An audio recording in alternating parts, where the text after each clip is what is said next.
Masa paceklik yang sudah melanda Mesir membuat Yuzarsif semakin sering mengunjungi lumbung gandum, untuk melihat kondisi para pembeli gandum. Sesampainya di sana, dia disambut gembira oleh para warga yang sedang mengantri untuk membeli gandum.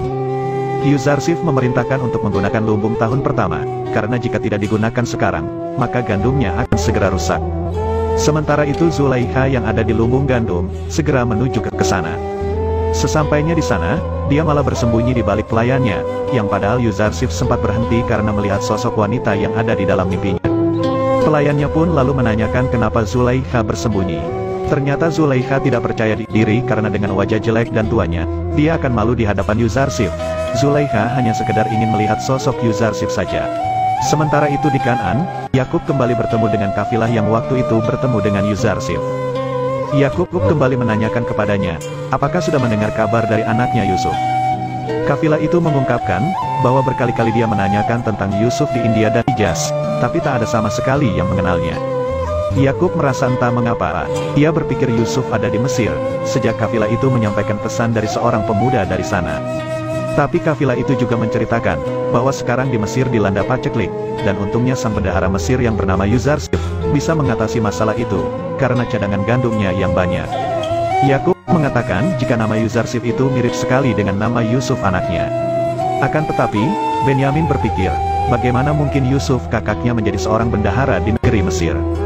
Setelah tahu jika negeri Mesir dilanda paceklik, Yakub pun segera menyuruh Benyamin untuk berhemat bajan makanan, karena kemungkinan besar Kan'an juga akan dilanda paceklik. Melihat sungai Nil yang dulunya dialiri banyak sekali air, sekarang terlihat sangat kering, dan hanya menyisakan sedikit saja air di sana.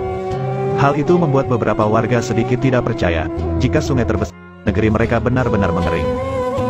Sementara itu para pendeta sangat merasa kesal, karena Yuzarsif berhasil menarik simpati kalangan orang miskin, bahkan kalangan pejabat Mesir. Anikmahu semakin khawatir, karena sedikit demi sedikit, Yuzarsif mampu menyingkirkan lawan-lawannya tanpa kekerasan sedikitpun. Salah satu pendeta lalu mengungkapkan, bahwa 1 tahun sudah berlalu, dan masa paceklik terus berlanjut. Jika mereka tidak membeli gandum, maka mereka tidak akan bisa makan. Anikmahu mengatakan, bahwa hal itu tidak usah dikhawatirkan, karena mereka mempunyai harta yang sangat banyak di kuil untuk membeli gandum nantinya. Para pendeta pun segera pergi ke lumbung untuk membeli gandum, akan tetapi mereka sangat kaget, karena harga yang diberikan ke para pendeta adalah 3 kali lipat dari harga yang dibeli warga lain. Hal itu karena para pendeta dianggap sebagai orang kaya, berbeda dengan para warga yang lainnya. Para pendeta pun mengungkapkan, jika semua yang dimiliki oleh pemerintah, berasal dari Dewa Amun. Namun dengan nada menyindir, petugas berkata bahwa semua berkah ini datang dari Tuhan Yang Maha Esa dan Yuzarsif, bukan dari Amun. Bahkan Amun untuk mengenyangkan perut para pendetanya tidak bisa. Setelah dipermalukan lagi, para pendeta pun akhirnya pergi dan tidak jadi untuk membeli gandumnya. Setelah itu terlihat para pelayan Zulaikha, meminta gandum secara gratis kepada petugas. Namun setelah petugas melihat catatan, mereka bertiga adalah budak dari Zulaikha, dan Zulaikha lah yang bertanggung jawab untuk membeli gandum. Mereka tidak berhak untuk mendapatkan gandum secara gratis. Jika memang mereka mau minta secara gratis, maka Zulaikha harus memerdekakan mereka semua. Karena peraturan mengatakan, jika budak yang merdeka akan ditanggung oleh pemerintah, sedangkan budak yang bertuan, akan ditanggung oleh majikannya. Tapi karena petugas itu merasa kasihan, akhirnya mereka bertiga diberi sedikit gandum untuk beberapa hari saja. Para pendeta yang telah dibuat malu, menemui Anikmahu, dan mengungkapkan semuanya. Jika harga gandum untuk mereka sangatlah mahal, Anikmahu pun berpikir, jika dia menjadi Yuzarsif, dia juga akan melakukan hal yang sama kepada semua musuhnya. Akan tetapi Anikmahu akan berusaha berbicara dengan Akhnatun, dan akan meminta gandum secara gratis untuk kuil, atau memberikan harga yang murah kepada para pendeta. Anikmahu juga berpikir, jika sekarang iman rakyat kepada Amun, sudah tidak seperti dulu lagi.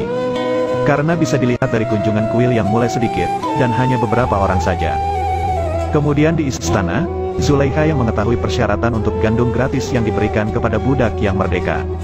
Akhirnya ia memerdekakan semua pelayannya yang tersisa di istananya, dan mengusir mereka semua dari sana.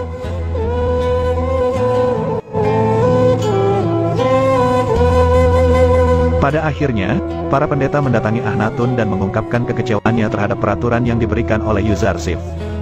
Jika para pendeta harus membeli gandum dengan harga yang mahal, mereka berdalih bahwa mereka adalah para abdi rakyat, yang tak pantas untuk diberikan harga yang mahal. Sang ratu pun mengungkapkan, Bukankah harta Amun sangat banyak, dan harta itu bisa digunakan sewaktu-waktu? Yuzarsif juga mengatakan, jika pemerintah tidak memaksa para pendeta untuk membeli gandum di lumbungnya, dia membebaskan para pendeta untuk membeli gandum di mana saja, bahkan di negeri tetangga.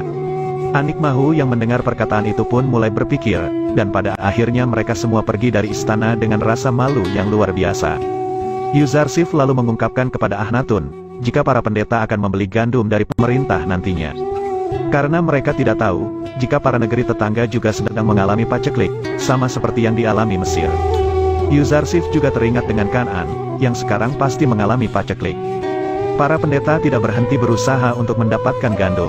Setelah mengetahui jika negeri lain juga dilanda paceklik, akhirnya para pendeta mendekati Ibu Suri untuk segera membujuk Akhnatun, agar Akhnatun mau memberikan gandum kepada kuil, atau memberikan harga yang murah kepada mereka. Ibu Suri pun mendatangi Akhnatun, dan marah-marah karena telah membuat para pendeta menderita, dan mengancam jika mereka semua pasti akan dikutuk oleh Amun. Akan tetapi, Akhnatun tidak memperdulikan semua perkataan dari ibunya itu, dan menyuruh pelayan, agar segera membawa pergi Ibu Suri. Setelah kejadian itu, Akhnatun pun berpikir, pasti para pendeta kembali menghasut ibunya, dan mulai saat ini Ibu Suri harus selalu diawasi, dan para pendeta tidak boleh untuk berhubungan dengannya. Para pendeta lalu melaporkan kepada Anik Mahu, jika usaha mereka mendapatkan gandum dari negeri lain sudah sirna, karena di sana juga dilanda paceklik seperti Mesir. Usaha untuk membujuk Ibu Suri pun gagal, karena Akhnatun tidak menghiraukan ibunya sendiri. Pada akhirnya Anik Mahu menyuruh agar para pendeta menggunakan harta Amun yang sangat banyak untuk membeli gandum di lumbung pemerintah.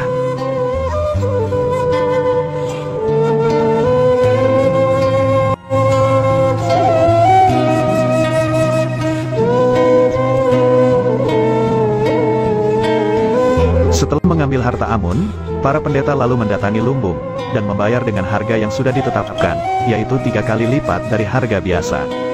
Mereka juga dipermalukan oleh petugas, yang membuat semua warga menertawai mereka semua. Para warga juga mengungkapkan, jika hadiah dan persembahan dari rakyat untuk dewa, malah dipakai oleh para pendeta demi diri mereka sendiri.